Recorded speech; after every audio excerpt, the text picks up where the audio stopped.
It's that time of the year where we are harvesting daily from our garden. My tomatoes are finally starting to ripen. You can pull them as soon as they blush and they'll finish ripening on the counter. We're harvesting a tiny onion. Unfortunately, the chickens broke into my garden and destroyed all of my beans. So we're gonna have to do some damage control and harvest what's available and toss the rest. 1 Hungarian hot wax pepper. Leeks. I forgot that I could just cut the base and more can grow back. 1 red bunching onion and another lemon cucumber.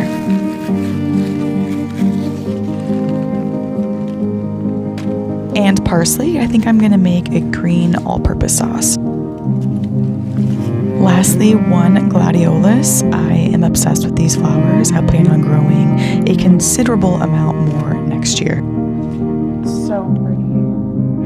Might be my favorite flower.